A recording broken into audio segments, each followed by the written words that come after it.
Hi everyone, Sid again, and it's time to shave.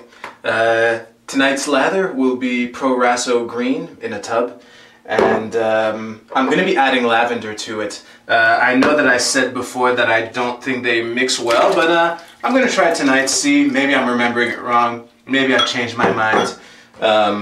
And worst case, if I was right and I really don't like the smells, it's only one shave.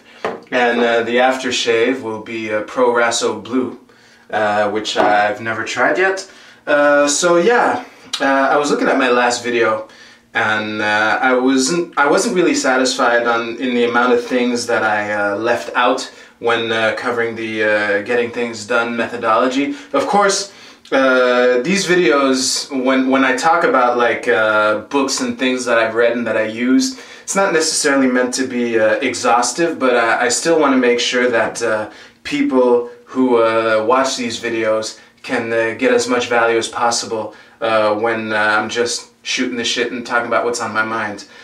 So for tonight, because I find in my last video I got sidetracked a lot, I was all over the place a little bit. I really want to focus on the processing methodology, whereas when you have things in your in-basket, and my in-basket consists of a physical in-basket, which I bought. Again, the way I do this is the bulk of it is paper with electronics as a backup. I know some of you might find that crazy, but that's the way I like to do it because I'm old. In my day, gasoline costs 69 cents a liter.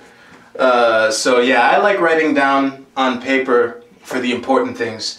And so yeah, basically I have an in-basket, a physical in-basket, where I have documents that I get sometimes that I want to process.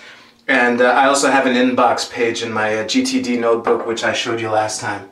And when you have your things in the in-basket, first of all, it's really important to process them one by one. Don't get distracted by when you pick something up or look at a line in your probably a note, some kind of electronic note document or whatever, to not get distracted by the next thing and really focus on the thing that you're processing right now.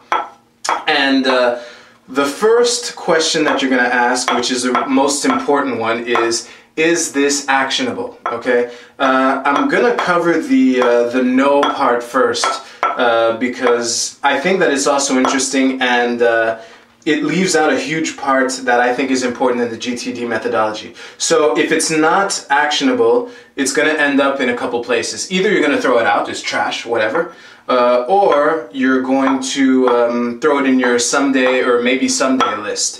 So it might be a project, it might be something that's going to end up in a Tickler file, which is, I find it's an awesome tool. I set it up when I read GTD. I'll show you mine. I have it here in my bathroom after my hands are free. And the other place that it might end up is in your reference system, which is a huge part of what Alan talks about in his GTD methodology.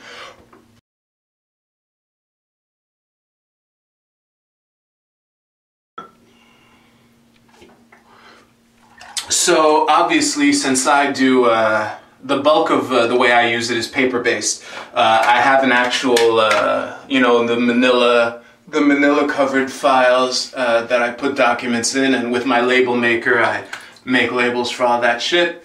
I haven't purchased a real quote-unquote filing cabinet yet. Something that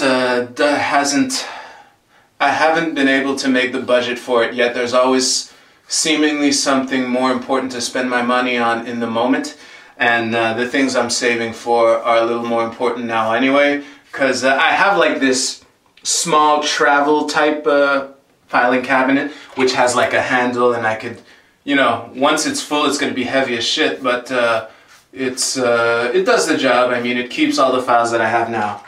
And yeah, I think that's a really important aspect of the GTD methodology, so that whenever you have things that end up in your in-basket that isn't an action item, there's a chance that you might want to look at it later. So to have a good filing system where you store your reference documents can really come in handy, especially when you're coming back to that later and you actually know where to look for it first.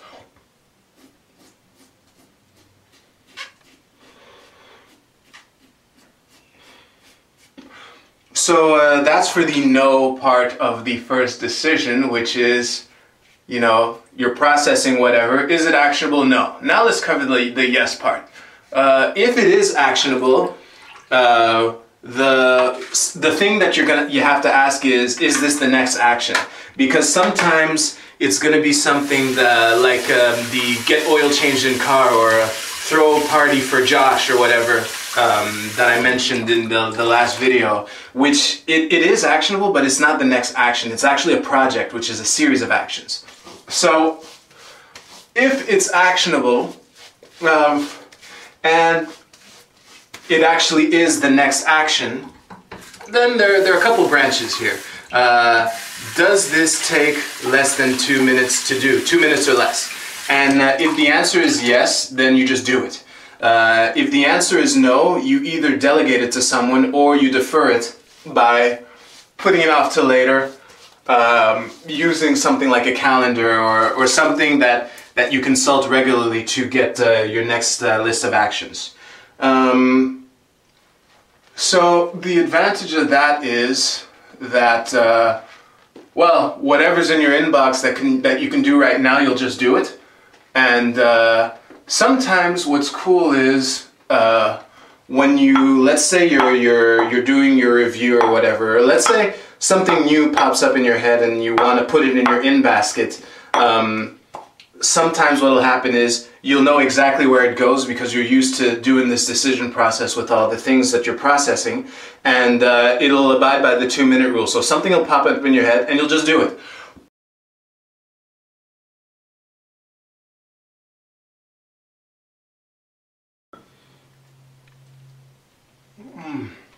So before I let you go, I just want to go over some of the more important lists that you'll end up building as you process things that pop up in your inbox. One of the things that I didn't mention last time is the waiting for list, because as I mentioned, when something is an action item and it actually is the next item, it's not some vague thing like get oil changed in car or throw a birthday party for Kim or whatever.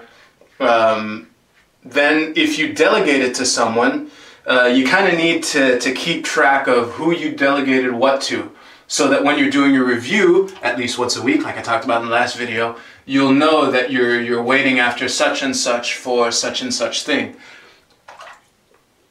And the other important list that I did mention in the last video is the calls list. Sometimes the next action is to call someone, and odds are, depending on what the call is, it's not gonna be the 2-minute rule.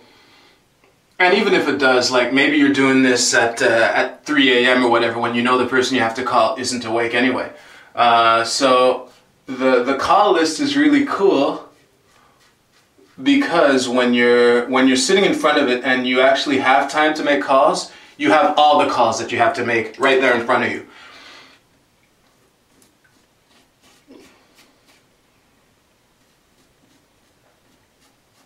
And something that uses the similar concept is the emails list, like what emails do I have to send to who and concerning what. And the other one, again, that I mentioned in the last video is the shopping list. So things that you want to buy, errands that you want to run, so that when you have time to actually run these errands, you'll have all of them in your list right in front of you. So I guess that's about it. I kind of suspected that I would be applying the aftershave off camera. Ooh, that's nice and cold. So, as always, thanks so much for watching. You can ask questions, like, comment, share this. I think that it's an important methodology, and the links that I put in the part 1, I'll put them at the bottom of this video also. And you can follow me on Twitter. And what else? Actually, I think that's it. So thanks again. I'll see you in the next shave.